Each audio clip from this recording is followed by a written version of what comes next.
श्री गणेशाय नमः। जय सीताराम जी। सुंदरकांड पार्ट 6। जिन चरणों को जानकी जी ने हृदय में धारण कर रखा है, जो कपट मृग के साथ पृथ्वी पर उसे पकड़ने को दौड़े थे और जो चरण कमल साक्षात शिव जी के हृदय रूपी सरोवर में विराजते हैं, मेरा अहोभाग्य है कि उन्हीं को आज मैं देखूंगा। जिन चरणों की पादुकाओं में भरत जी ने अपना मन लगा रखा है, आज मैं उन्हीं चरणों को अभी जाकर इन नेत्रों से देखूंगा। इस प्रकार प्रेम सहित विचार करते हुए वह शीघ्र ही समुद्र के इस पार, जिधर श्री रामचंद्र जी की सेना थी, आ गए। वानरों ने विभीषण को आते देखा तो उन्होंने जाना कि शत्रु का कोई खास दूत है। उन्हें पहरे पर ठहराकर वह सुग्रीव के पास आए और उनको सब समाचार कह सुनाए। सुग्रीव ने श्री राम जी के पास जाकर कहा, हे रघुनाथ जी, सुनिए, रावण का भाई आपसे मिलने आया है। प्रभु श्री राम जी ने कहा, है मित्र, तुम क्या समझते हो, तुम्हारी क्या राय है। वानर राज सुग्रीव ने कहा, है महाराज, सुनिए, राक्षसों की माया जानी नहीं जाती। यह इच्छानुसार रूप बदलने वाले शली ना जाने किस कारण आया है। जान पड़ता है ये मूर्ख हमारा वेद लेने आया है, इसलिए मुझे तो यही अच्छा लगता है कि इसे बांध रखा जाए।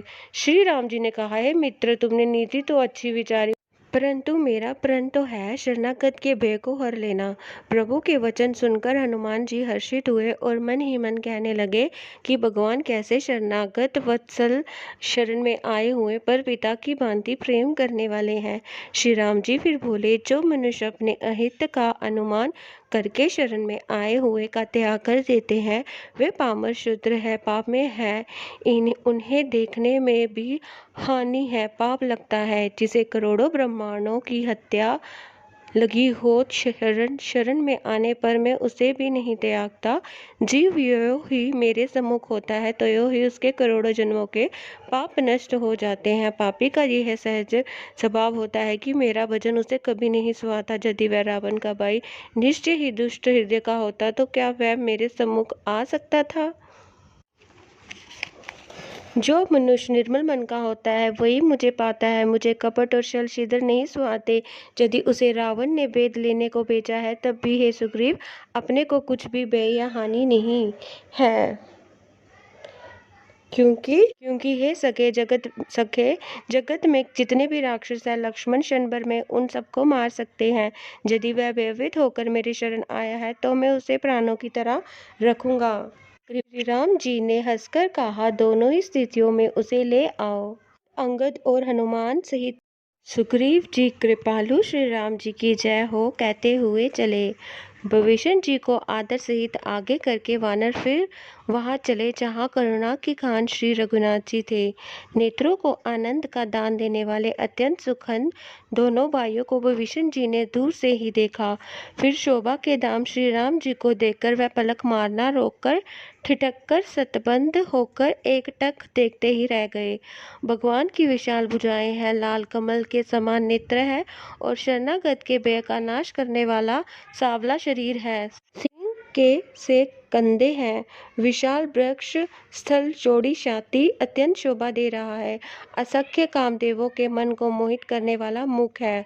भगवान के स्वरूप को देखकर विभीषण जी के नेत्रों में प्रेमाश्रुओं का जल भर आया और शरीर अत्यंत पुलकित हो गया।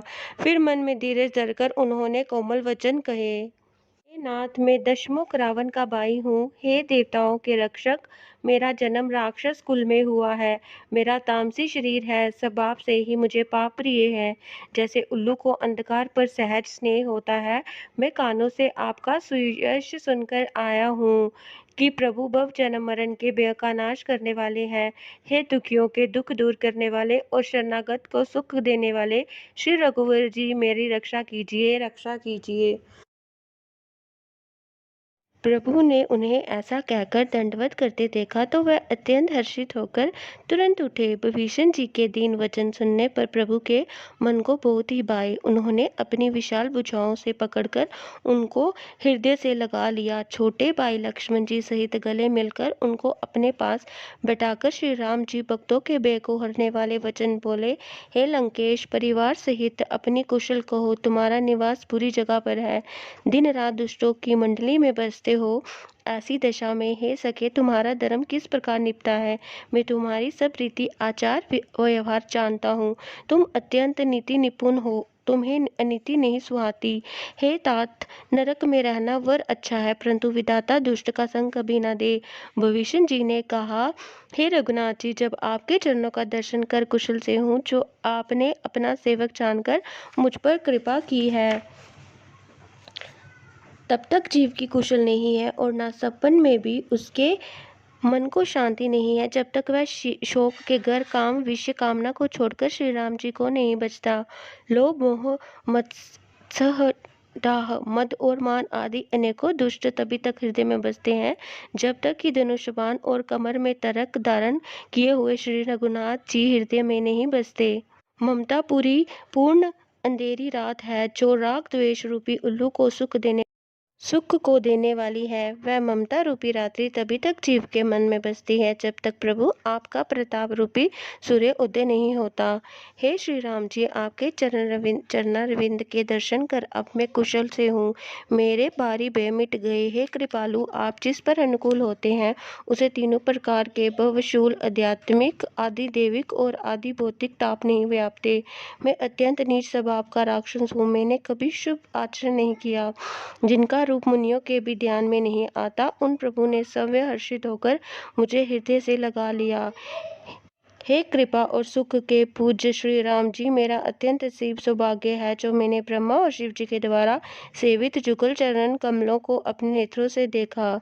श्री राम जी ने कहा, हे सखा सुनो, मैं तुम्हें अपना स्वभाव कहता हूँ, जिसे काकभुषुंडी शिवजी और पार्वती जी भी जानती हैं। कोई मनुष्य संपूर्ण जड़ चेतन जगत का द्रोही हो, यदि वह भी भयभीत होकर मेरी शरण तक कर आ जाए और मद मोह तथा नाना प्रकार के छल कपट त्याग दे, तो मैं उसे बहुत शीघ्र साधु के समान कर देता हूँ। माता पिता भाई पुत्र स्त्री शरीर धन बन घर मित्र और परिवार, इन सब के ममतव रूपी टांगों को बटोर कर और उन सब की एक डोरी बटकर उसके द्वारा जो अपने मन को मेरे चरणों में बांध देता है, सारे संसार ऋग संबंधों का केंद्र मुझे बना लेता है। जो समदर्शी है, जिसे कुछ इच्छा नहीं है और जिसके मन में हर्ष शोक और भय नहीं है, ऐसा सज्जन मेरे हृदय में कैसे बसता है, जैसे लोभी के हृदय में धन बसा करता है। तुम श्री के संत ही मुझे प्रिय है। मैं और किसी के निहोरे से कृतज्ञतावश देदार नहीं करता। जो सगुण साकार भगवान के उपासक है, दूसरे के हित में लगे रहते हैं, नीति और नियमों में दृढ़ है और जिन्हें ब्राह्मणों के चरणों में प्रेम है, वह मनुष्य मेरे प्राणों के समान है। हे लंकापति, सुनो, तुम्हारे अंदर उपर्युक्त सब गुण है, इससे तुम मुझे अत्यंत ही प्रिय हो। श्री राम जी के वचन सुनकर सब वानरों के समूह कहने लगे, कृपा के समूह श्री राम जी की जय हो। प्रभु की वाणी सुनते हैं और उसे कानों के लिए अमृत जानकर विभीषण जी आगाते नहीं है। वह बार बार श्री राम जी के चरण कमलों को पकड़ते हैं। अपार प्रेम है, हृदय में समाता नहीं है। विभीषण जी ने कहा, हे देव, हे चराचर जगत के स्वामी, हे शरणागत के रक्षक, हे सबके हृदय के भीतर ही जाने वाले सुनिए, मेरे हृदय में पहले कुछ वासना थी, पर प्रभु के चरणों की प्रीति रूपी नदी में बह गई। अब तो हे कृपालु, शिवजी के मन को संदेह प्रिय लगने वाली अपनी पवित्र भक्ति मुझे दीजिए। एवं वस्तु ऐसा ही कहकर रणधीर प्रभु श्री राम जी ने तुरंत ही समुद्र का जल मांगा और कहा, हे सखा, यद्यपि तुम्हारी इच्छा नहीं है, पर जगत में मेरा दर्शन अमोघ है, वह निष्फल नहीं जाता। ऐसा कहकर श्री राम जी ने उनको राज तिलक कर दिया। आकाश से पुष्पों की अपार वृष्टि हुई। श्री राम जी ने रावण के क्रोध रूपी अग्नि में, जो अपनी विभीषण की श्वास वचन रूपी पवन से प्रचंड हो रही थी, जलते हुए विभीषण जी को बचा लिया और उसे ऐसा अखंड राज्य दिया। शिवजी ने जो संपत्ति रावण को 10 सिरों की बलि देने पर दी थी, वही संपत्ति श्री रघुनाथ जी ने विभीषण जी को बहुत सकुचते हुए दी। ऐसे परम कृपालु प्रभु को छोड़कर जो मनुष्य दूसरों को बचते हैं, वह बिना सिंह पूछ के पशु हैं। अपना सेवक जानकर विभीषण जी को श्री राम जी ने अपना लिया। प्रभु का स्वभाव वानर कुल के मन को बहुत भाया।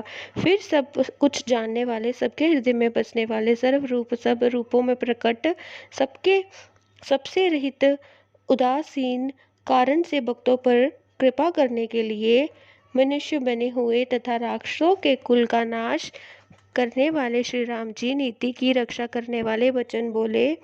हे वीर वानरराज सुग्रीव और लंकापति विभीषण, सुनो इस गहरे समुद्र को किस प्रकार पार किया जाए। अनेक जाति के मगर, सांप और मछलियों से भरा हुआ ये अत्यंत अथाह समुद्र पार करने में सब प्रकार से कठिन है।